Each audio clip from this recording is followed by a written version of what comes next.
কবরের বিষয় শুনে সবচেয়ে বেশি কান্নাকাটি করতেন একজন সাহাবী, তার নাম উসমান আল গনি রাদিয়াল্লাহু আনহু। অন্য কোনো বিষয় শুনে তিনি এত কান্নাকাটি করতেন না। এটাই হবে আমাদের জান্নাতের টুকরা অথবা জাহান্নামের গর্ত। আল্লাহ পাক সবার কবরকে জান্নাতুল ফিরদৌস বানায় দেখ।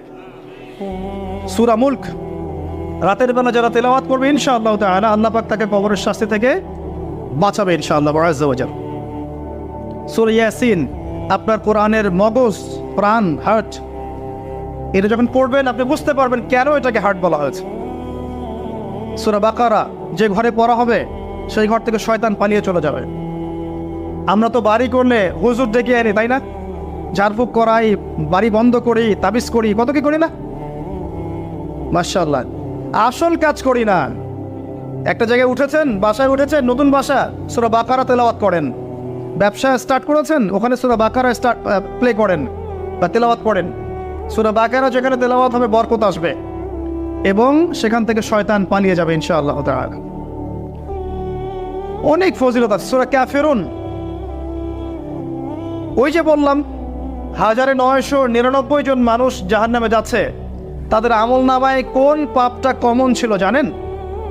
তাদের আমলনামায় কোন পাপটা থাকতে পারে বেশি? শিরকের পাপ।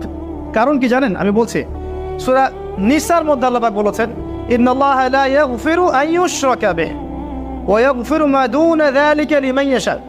আল্লাহ পাক তার সাথে শিরকের গুনাহ মাফ করেন না, এছাড়া যে কোনো পাপ আল্লাহ যাকে ইচ্ছা মাফ করতে পারেন।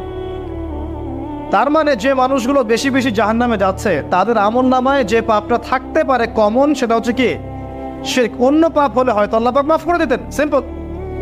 এই শিরক থেকে আল্লাহ পাক আপনাকে বাঁচাবেন একটা আমলের মাধ্যমে।